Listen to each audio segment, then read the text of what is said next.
Hey guys, it's Noel. This is Wheezy Tech, and on this channel I do tech news and reviews and whatever it is that I want to talk about. So if you like what I'm doing, then make sure you hit that like button and get subscribed and all of that stuff. You know what to do.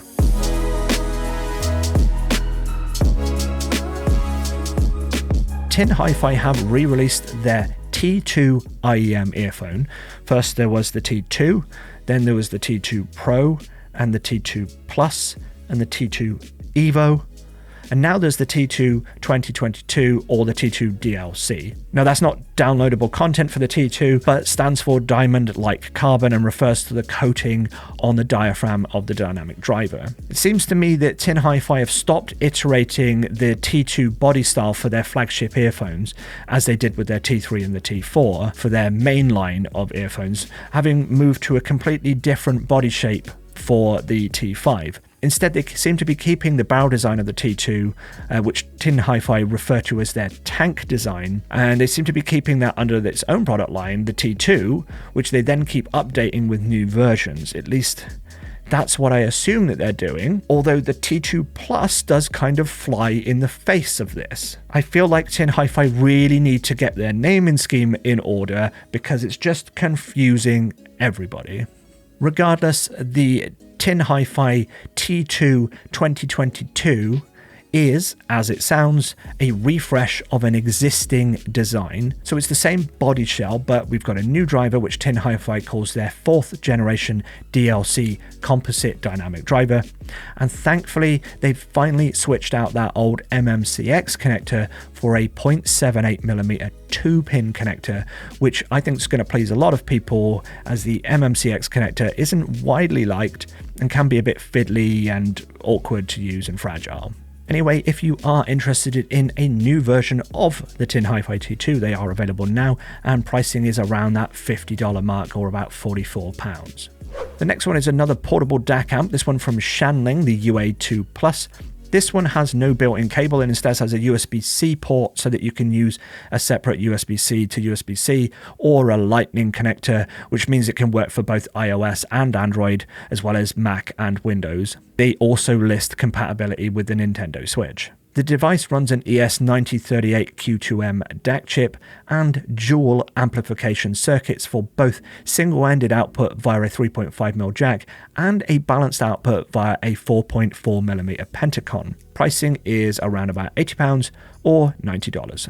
Ultimate Ears have launched their custom-fit true wireless earphones in more territories. Previously only available in the US, the UE Fits are now available in the UK, France, Germany and Canada. The UE Fits are a true wireless earphone that features custom tips that can be molded to your own ears. There's no special scanning required here. You don't have to have molds taken of your ears at an audiologist or anything like that. The UE Fits use a special moldable tip that you can pop into your ears and it will take the shape of your ears, and then hardened by LED lights that are built into the earphones themselves, which is something UE calls light form technology. And Ultimate Ears also claim that this curing process takes just 60 seconds. Beyond this, the UE Fits are just like any other TWS earphone really. Battery life up to 20 hours with the case, 8 hours on a single charge.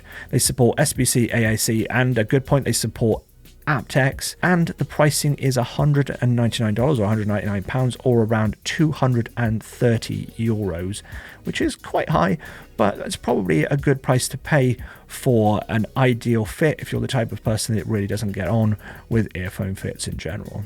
Danglark Audio have released their newest flagship open-back headphones named the Expanse, which I'm sure is meant to evoke an open and vast soundstage. Featuring DCA's 4th generation planar magnetic driver, as well as the acoustic metamaterial tuning system as previously seen on the Stealth. They also follow the same design language as the Stealth with embroidered logo on the suspension headband. They're pretty lightweight too for such a large headphone at just 418 grams. I like the look of these, although with a $4,000 price tag, that's way out of my price range. But what really caught my eye was the open back grille along with the name Expanse. And as a fan of the sci-fi of the same name, in my headcanon, this headphone is made from proto-molecule, and I just want a pair for that reason alone. In case you are hoping that nothing would stop doing nothing and start doing something, well, Nothing have released something again. The Nothing Ear Stick is a new true wireless earphone following in the footsteps of their previous Ear 1. Now, if you want to hear one person's thoughts on the Ear 1, specifically my thoughts, then I did recently post something about Nothing, so go ahead and check it out.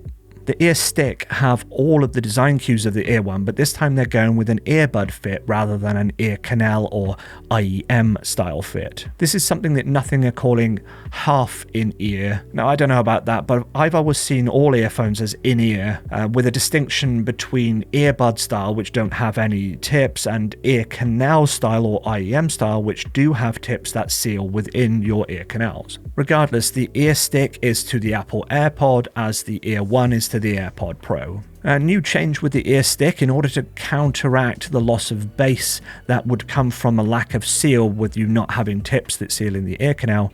Nothing have gone with a 12.6mm driver, which is 1mm larger than the driver they used on the Ear 1. And unlike the Ear 1, they seem to have a regular diaphragm with no graphene coating. They also feature an adaptive EQ that adjusts depending on how well they fit into your ears to maintain that low end that would otherwise be lost in an earbud style earphone. Battery life is claimed to be 29 hours with a case or 7 hours on a single charge.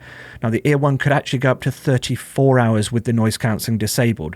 So either the Ear Stick have a smaller battery or the extra battery life is being used up by that adaptive EQ. The case itself is a compact cylinder shape that Nothing say is lighter, smaller in volume and more pocketable than the case for the Ear 1. I did the math and that seems to check out, although I don't believe that the cylinder shape would be more pocketable.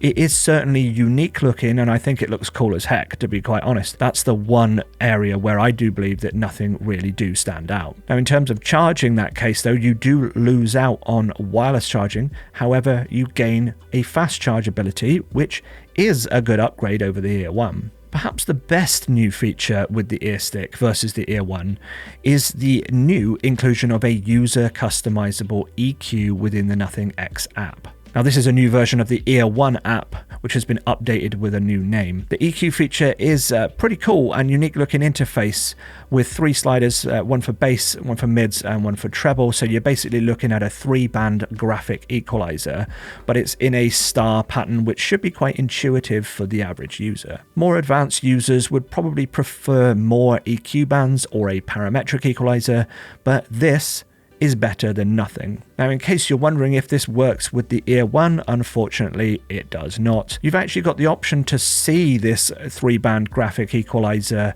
in the app, but you've only got the ability to select from the preset profiles that you always had.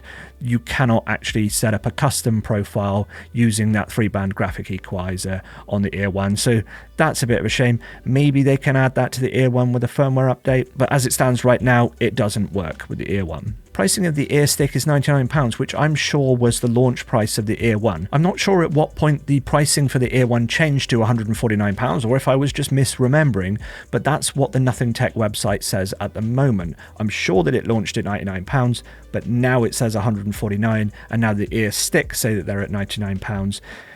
If someone knows, then please correct me in the comments, but I'm sure that's how it worked. So it feels a bit like they slotted the Ear Stick in at the same price as the Ear 1 and raised the price of the Ear 1 to create that product tier separation rather than just launch the Ear Stick at a lower price. Still, £99 is pretty reasonable for a true wireless earphone, so it's not the end of the world, although I do not believe that the Ear 1 is especially competitive in the sub £150 TWS category. The Ear Stick, on the other hand, might just find its niche, as earbud style earphones are harder to find than ear canal fit earphones.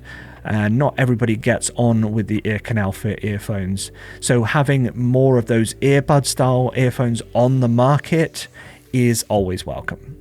Hot on the heels of the release of the Nothing Ear Stick, Nothing look poised to release a new flagship earphone to replace the Ear 1. Renders of the Ear 2 have appeared on 91 mobiles, showing a design pretty much identical to the Ear 1. If this design is true and based on the design of the Ear Stick, then it is possible that they're sticking with the same design. Then this is likely to be a refreshed Ear 1 with new updated internals and software, and hopefully this means they will have fixed all the bugs from the Ear 1, improved the sound quality, and added support for the improved clear voice technology, fast charging hopefully, and the EQ feature from the new Nothing X app that was introduced with the Ear Stick. The images on 91 mobiles are pretty blurry, so I made my own mock-ups thanks to the magic of Photoshop.